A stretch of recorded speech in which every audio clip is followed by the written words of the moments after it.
The stench hit Sector 7 long before the alarm sounded. It wasn't the metallic tang of industrial smog or the antiseptic smell of the habitation blocks.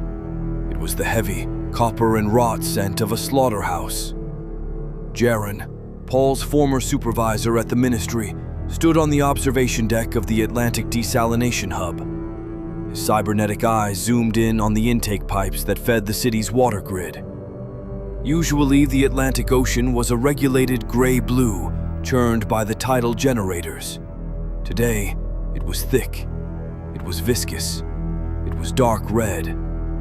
"Status report." "Rah!" Jaren barked at the plant AI. His voice was raspy.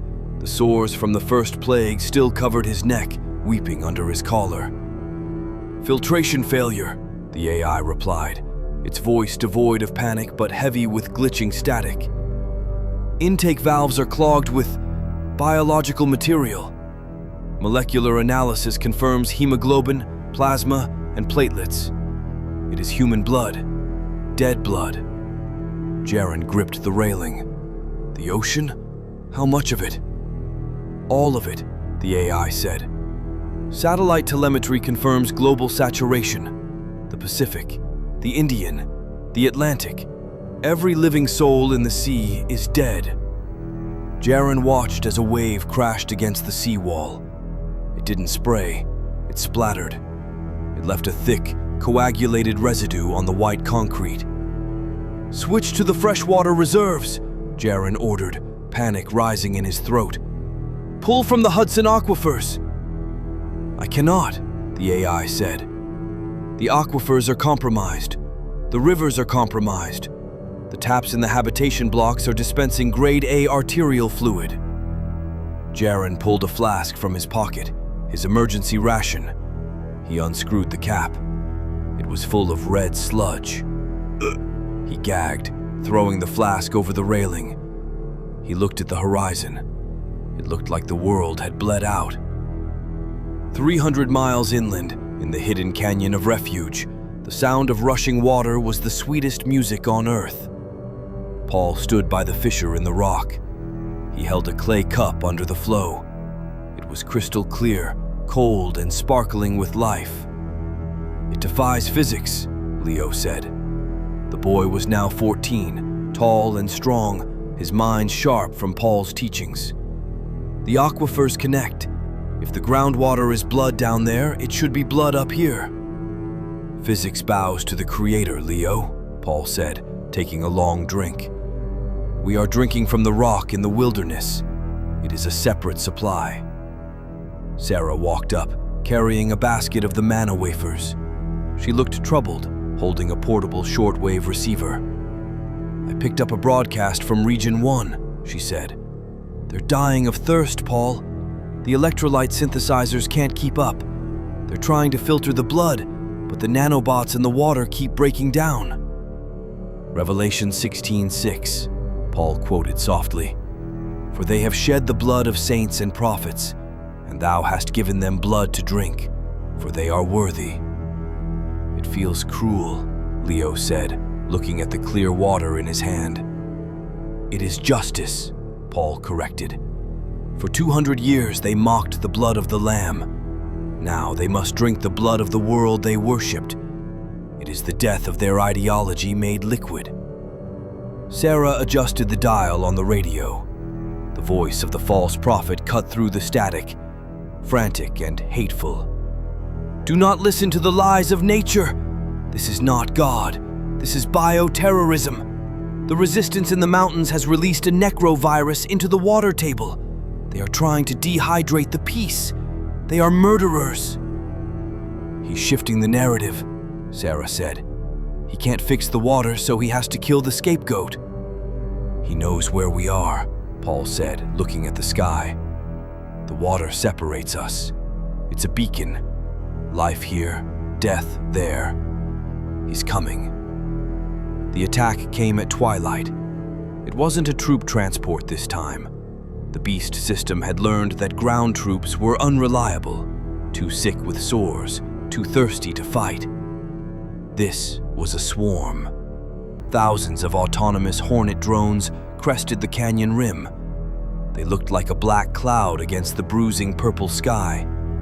Each one carried a micro-payload of napalm designed to burn the canyon clean. Paul stood in the center of the camp. "To the caves!" he shouted. "Get the children inside!" "There's too many," Leo yelled, grabbing a staff. "We can't hide everyone." Paul didn't run. He walked to the center of the clearing, right beside the gushing spring. He looked up at the buzzing cloud of death descending upon them. "Lord," Paul shouted, "you shut the mouths of lions. You quenched the violence of fire. Defend your remnant." The swarm leader, a larger command drone, locked onto Paul. A red laser painted his forehead. "Target locked. Incineration sequence initiated." Paul closed his eyes.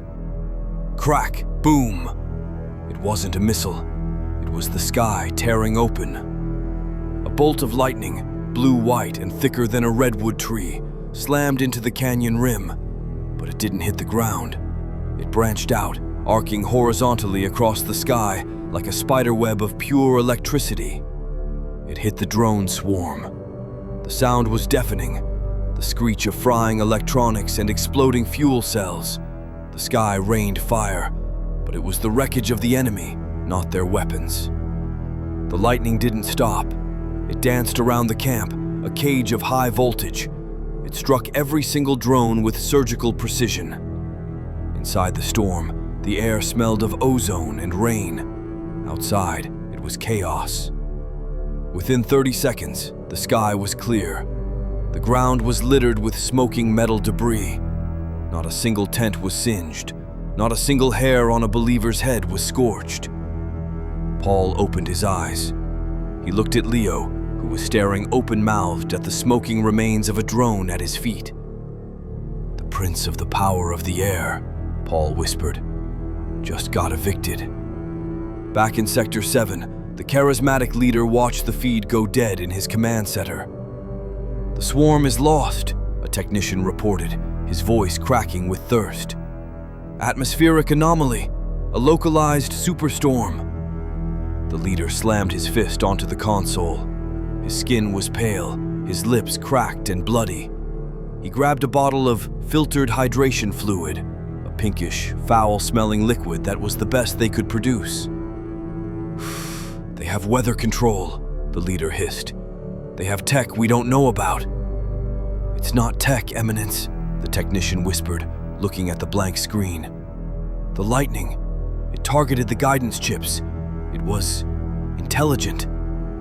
The leader spun around, his eyes flashing with a demonic rage. "Get out! Get out!" As the room cleared, the false prophet walked to the window. He looked at the red ocean churning against the seawall. He knew. Deep down, he knew. This wasn't a virus. This wasn't a rebellion. It was the second bowl. It was the third bowl. "You think you can starve me out?" he whispered to the silent iron sky. "I will burn them all. If I have to scorch the sun itself, I will burn them."